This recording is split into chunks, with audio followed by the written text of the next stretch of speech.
There, Kishore Narne is joining me. He's head of commodities and currencies and associate director at Motilal Oswal with his sense of what's happening. Mr. Narne, thanks for coming in.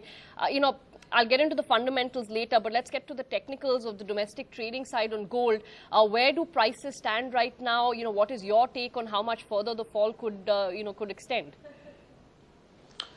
I think technically probably 24,500 should be holding as a support in short term, but because we are going through a kind of a panic scenario at this point of time, it is really tough to predict where the bottom could be, because unless the markets stop or halt and start to consolidate, you can't really estimate where the real support could be emerging from. Other than that, as you have been talking about the fundamental stories, I think there have been the multiple theses which you are suggesting for the gold fall. I think there is a little bit of everything which is there in gold fall. I think the recent fall is not just a couple of days scenario. I think that the aggression or the momentum has been building for a few months prior to the fall. And the action has been seen only because there are a couple of technical levels like 1540, which has been there for the last 2 years, has not been cracked. So that's been cracked, and the program-based trading has been triggered. And also, I think below 1500, a lot of stop losses might have triggered. So I think that has aggravated the fall. But otherwise, the momentum for the fall has been building up for quite some time now. So just help us, we read out a number of factors which could be leading to the fall in gold, but at the end of the day, it just becomes a liquidation story, right? I mean, if these funds are seeing redemption, that pressure is going to continue building up. But is that happening in our domestic market as well? Our domestic markets, ETFs have not seen a major outflow, at least till March. Probably this month we can expect some kind of an outflow, because obviously when the markets start to actually fall, because global markets have started to fall much prior to the domestic markets have been falling. We have made a high of 1937 in somewhere in the late 2011. And from there, actually, globally, gold market has been into a corrective phase. But in domestic markets, we have seen an all-time high as close by as in November or December this last year. So I think we have been seeing the domestic gold prices continue to rally despite the international gold prices consolidate, because of a mere depreciation of rupee has caused that additional returns for the domestic investors. So when the prices are consolidating or when the prices are going up, normally you don't see any outflow from the funds. This is the first time we have seen a major correction in gold prices in domestic markets. So I am expecting April or May we'll see some kind of an outflow from the domestic ETFs. For the domestic market, then, based on that, there could be further selling pressure. Yes, I think I believe that probably by entire 2013 is going to be a major corrective year for gold, and also I believe that at the same time the domestic market will be correcting more than the international market, because the global markets have been correcting for a while now. And as you mentioned prior to the gold story, the currency is a bigger angle right now for the gold investors in domestic market.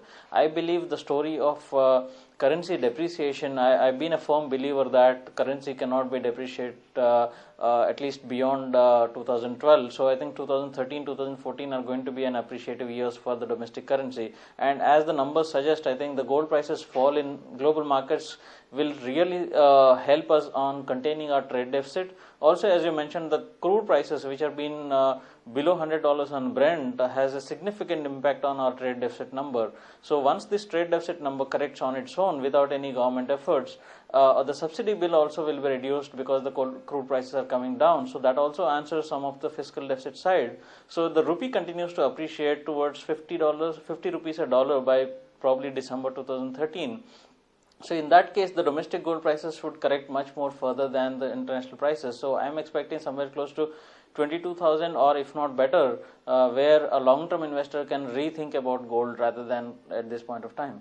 That's very interesting, and I couldn't agree more. But since you mentioned oil, Mr. Narne, what is oil telling you? Some ways oil is actually more important to focus on. It's extremely positive for India, unless it's flashing some red signals about global demand conditions.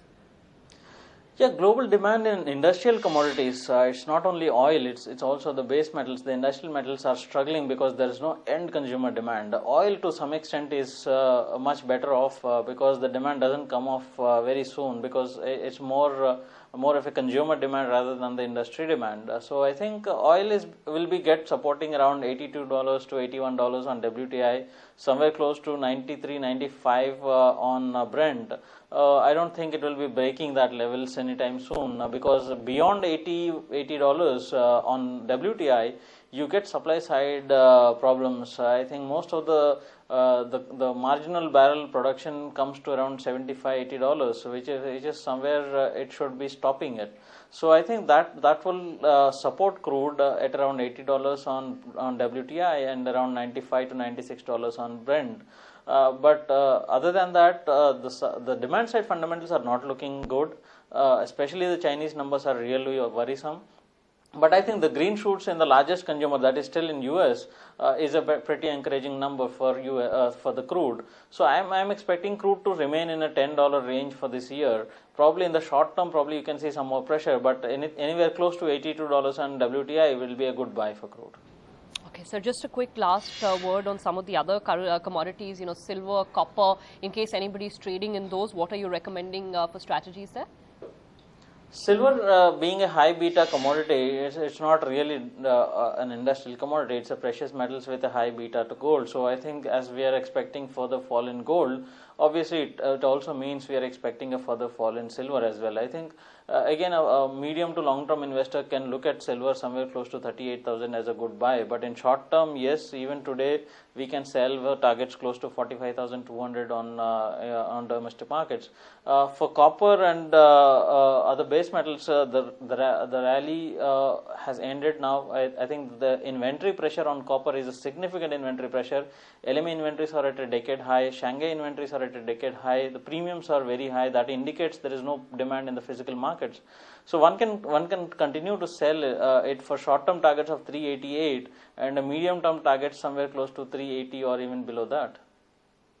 All right, sir, I'll leave it there. Thank you so much, Mr. Narne, for helping us understand what's happening on commodities. Very volatile times for commodities, all commodities, gold and silver, of course, leading that volatility chart, but even copper, oil, everything seeing